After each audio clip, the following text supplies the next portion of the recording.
Amélioration des conditions de vie des Burkinabés, le gouvernement ne fait pas dans la dentelle.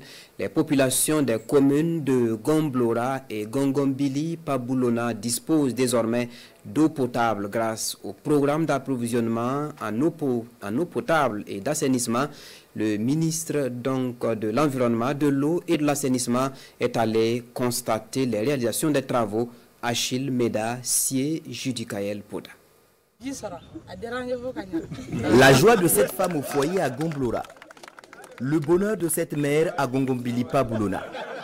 C'est la traduction émotionnelle de la fin de la corvée d'eau pour ces femmes et à travers elles, toute leur communauté. Ceci à travers le programme d'approvisionnement en eau et d'assainissement PAEA. Ces deux communes rurales reçoivent ainsi le premier responsable du département ministériel chargé de l'eau pour constater l'effectivité de la réalisation des adductions d'eau potable au profit des populations et pas seulement. Il y a également des systèmes d'assainissement accessibles qui sont réalisés.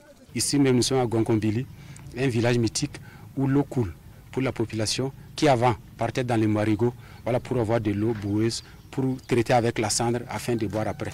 Mais actuellement, quand ils vont tourner le robinet ici à Gongombili, l'eau va couler.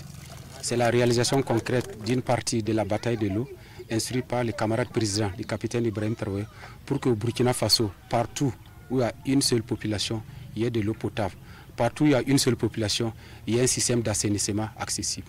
Pour la région du Djoro, ce sont 266 forages équipés de pompes à motricité humaine installés, dont 188 forages communautaires et 77 dans les écoles et centres de santé, 13 adductions d'eau potable simplifiées achevées sur les 16 prévues, 160 bornes fontaines, plus de 500 branchements privés réalisés. Et ceci sans compter sur les plus de 3400 latrines construites et remises.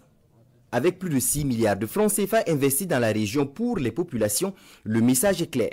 On a insisté avec les bénéficiaires qui nous ont dit, partout où nous sommes passés, qu'en matière d'eau potable, c'est un bon qualitatif. Nous leur avons dit de travailler pour maintenir ces bons. Il n'est plus question que l'administration revienne dans ces localités pour des questions d'eau potable et d'assainissement. Il y a des structures qui sont mises en place pour la gestion, pour continuer le travail. Les résultats visés, c'est 1,6 million de personnes que nous devons desservir. Mais actuellement, le programme dessert 1,3 million. Donc, ce qui veut dire qu'il y a des travaux en cours pour pouvoir couvrir le gap. Pour offrir à la population l'eau et l'assainissement, c'est un budget de plus de 197 milliards de francs CFA mobilisé par l'État et la Banque mondiale pour intervenir sur tout le pays avec un deadline fixé au 30 juin 2026.